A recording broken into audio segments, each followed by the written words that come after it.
Character by Samuel Smiles. Chapter 6, Part C. There are, of course, times and occasions when the expression of indignation is not only justifiable, but necessary. We are bound to be indignant at falsehoods, selfishness, and cruelty. A man of true feeling fires up naturally at baseness or meanness of any sort, even in cases where he may be under no obligation to speak out. "I would have nothing to do," said Perthes, "with a man who cannot be moved to indignation. There are more good people than bad in the world, and the bad get the upper hand merely because they are bolder.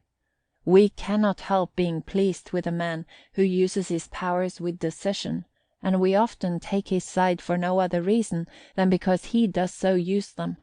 No doubt, I have often repented speaking, but not less often have I repented keeping silence."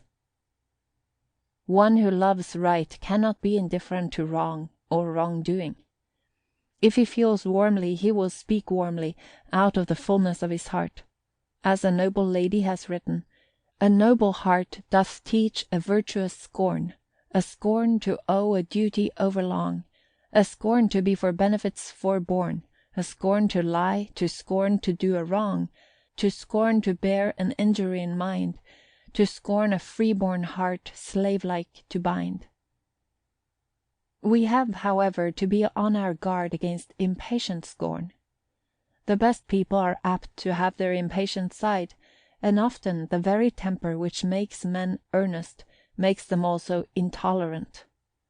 "Of all mental gifts," says Miss Julia Wedgwood, "the rarest is intellectual patience, and the last lesson of culture is to believe in difficulties which are invisible to ourselves." The best corrective to intolerance in disposition is increase in wisdom and enlarged experience of life. Cultivated good sense will usually save men from the entanglements with which moral impatience is apt to involve them. Good sense consisting chiefly in that temper of mind which enables its possessor to deal with the practical affairs of life with justice, judgment, discretion, and charity. Hence men of culture and experience are invariably found the most forbearant and tolerant, as ignorant and narrow-minded persons are found the most unforgiving and intolerant.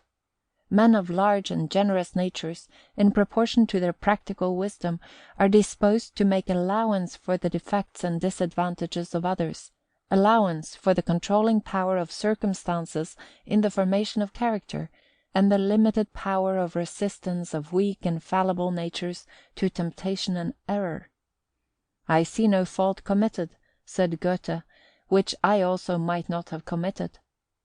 So a wise and good man exclaimed, when he saw a criminal draw on his hurdle to Tyburn, "There goes Jonathan Bradford, but for the grace of God."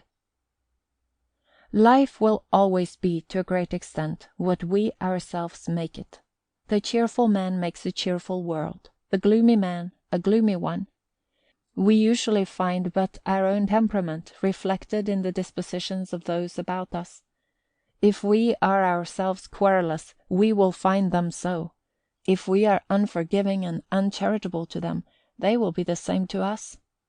A person returning from an evening party not long ago complained to a policeman on his beat that an ill-looking fellow was following him. It turned out to be only his own shadow.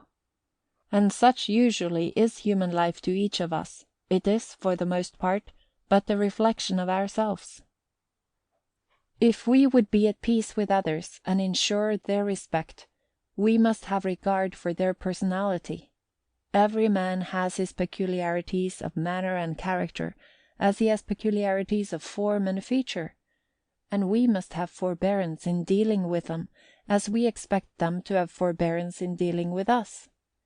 We may not be conscious of our own peculiarities, yet they exist, nevertheless. There is a village in South America where gotos or goitres are so common that to be without one is regarded as a deformity. One day a party of Englishmen passed through the place, when quite a crowd collected to jeer them, shouting, "See, see these people! They have no gotos!"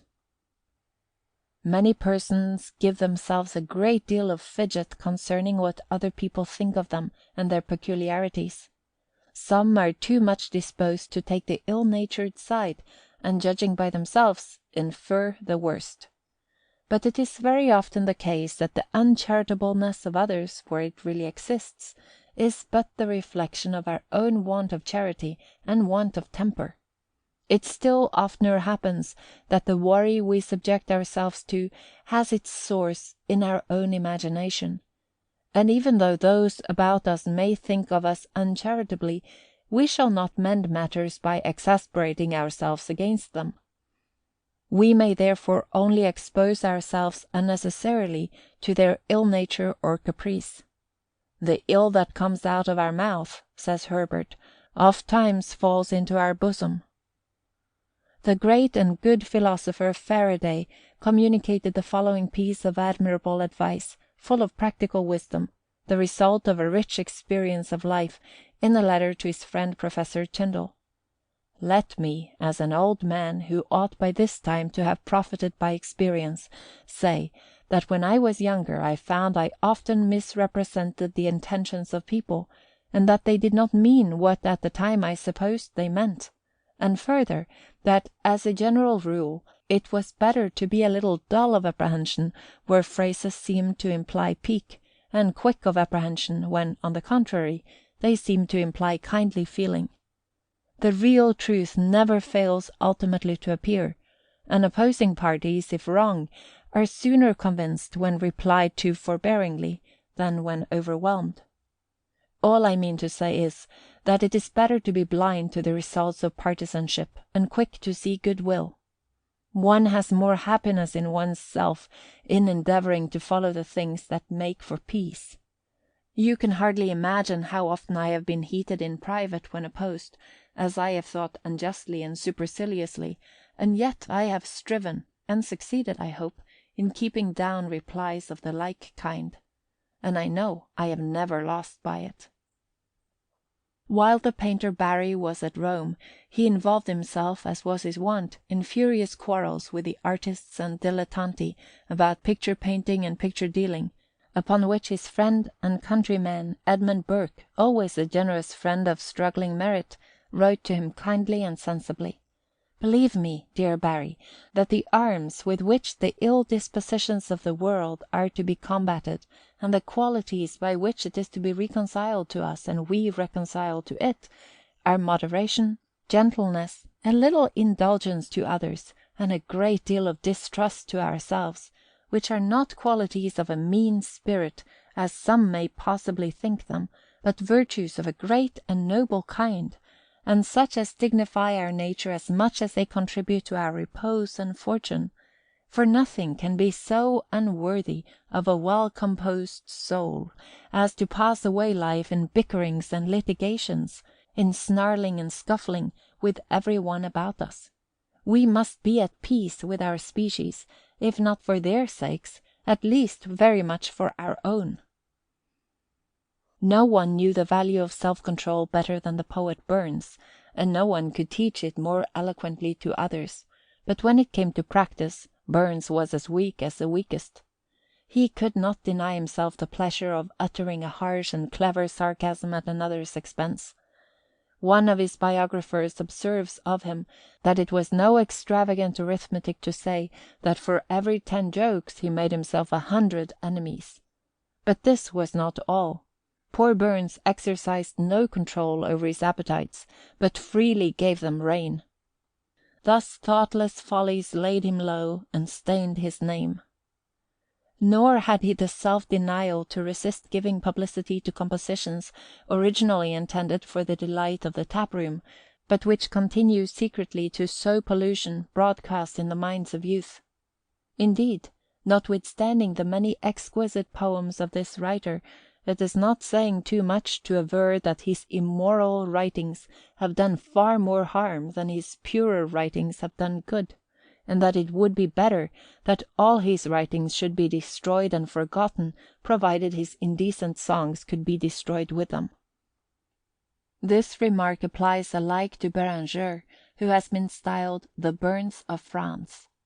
Béranger was of the same bright, incisive genius, he had the same love of pleasure, the same love of popularity, and while he flattered French vanity to the top of its bent, he also painted the vices most loved by his countrymen with the pen of a master.